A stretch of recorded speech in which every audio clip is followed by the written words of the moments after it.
Abafumbo tulina okwegendereza ennyo nti ebintu ebyawukanya abantu si binene. Oyinza olowooza nti abantu babadde tebalina kwawukana, ekyo kye yakoze kitono nnyo n'atamusonyiwa. Kisinzira gwe bakikoze, ye impact ye olowooza nnene oba ntono. Kati obutono bwakyo buva ku ggwe. Singa bakikoze ggwe kyandibadde kitono. Naye ate era okiraba nga kitono nga tebannakikola, nga tebakikoze ggwe. So abantu bano abaagalana bw'obalabanga nga waliwo obutakkaanya, togambanga yii naye akakatini bwe katyo kugwe katono kuye kinene. Kuye kinene. Kati ebintu ebyawula abaagalana tebigenda kuba binene nnyo. Kisinzira buli omu obusobozi bw'asobola okwetika ky'ogambye, ky'oyogedde oba ky'okoze. Ky'ova olaba omukyala, amaanyi g'omukyala agasinga gali mu kusaba, kusirika. Okusirika okwo si kusirikira ddala. Waliwo awamu ng'olina okusirika, si buli kiseera nti olina okwogera. Kati n'olaba ekiseera ekituufu mw'oyogerera. Kati criticism y'abafumbo oyogedde ddi? Tekyandibadde nno ekyo kyo yes kinakyo kikulu ddi. Omuntu asobola okuba nga yakoze ensobi ng'oyagala mmutereeza, naye waliwo essaawa ze batatereerezaamu. Kyova bagamba nti kkooti y'abafumbo kisenge, kubanga ekisenge bakisuubira nti abantu bwe batuukayo byonna byonna biba bibatabudde sinsi baagalana.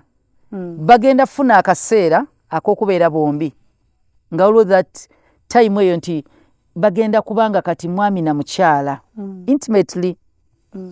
Ekiseera ekyo bwe kibaawo, even science proves it, nti sex kye kintu ekikkakkanya mind, omubiri, mind yo nti ebirowoozo byonna ne emotions zo nazo bazitwalamu nti zisobola okukyuka.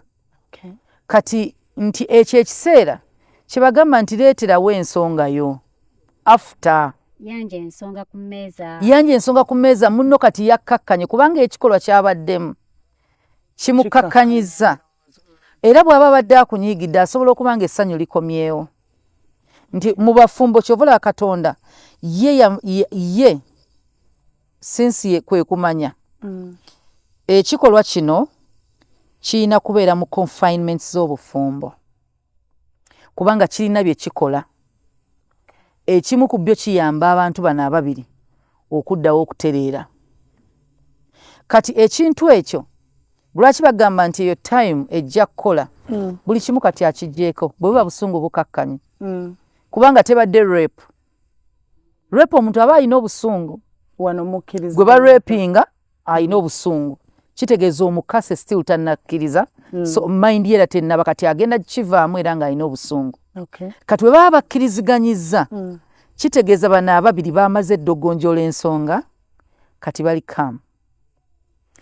After jangu ng'ali okay, mugambye naye mukwano okimanyi kino na kino na kino. Kati ekintu ky'ogenda okwogerako oba ddi oba wa kirina okuba twakyogerako mu criticism, weegendereza okukipersonalizinga, okisiba ku muntu, tokimwambaza si yeye. Bw'aba yakoze ensobi mu kwogera togamba naye oli musiru, oli mubi, oyogera bubi. Kati oyogera bubi okitadde ku ye yennecha ye bw'ayogera bw'atyo bw'ali. Naye nsobola okugamba naye ebigambo bye waŋŋambye tebyansanyusizza, simanyi kyatuuse wate bw'otyo si bw'obeera ki ekyabaddewo. Kati ogenda olaba nga byonna bituufu, kiri kituufu nti naye oyogera bubi, nze oyogera bubi, buli oyogera nange. Kati ogenda olaba nga naye ekigambo oyogera bubi ayagala kidefending nti tayogera bubi, yabadde n'ensonga. ne kati gwe bw'ojja n'ensonga mbadde nsonga ki eyavuddeko okubanga oŋŋamba bw'oti byonna bintu bituufu naye kati kuliko ekigenda okutandika olutalo kino kimugambye ina polite way kati kiri omusalira musango takoze ensobi so bw'oba ogenda kwogera ne munno wogenda okwogera wakulu bwe mubanga ayogera nga naawe oyogera kati alaba enku ebisiki bagaba ebisiki ezenkanankanya n'ebisiki tezaaka kati zekyo ekiriwo omuliro teguzikiza muliro oli eno ali eno oli eno ali eno kati ekizibwa weekiriwo agenda olaba kati ng'otandisa omujoga olaba nga abenkana onziramu okola ki naye nga bambi kyoliko oli mu kwewolereza ezo simpi naye oyogera bubi byoŋŋamba nedda biki byonna byoyogera bituufu naye temusobola kukkakkana nga mwembi muli waggulu kati ne bw'aba nsobi ddala ayogera bubi yakuvumidde mu bantu tosobola muddiramu mu bantu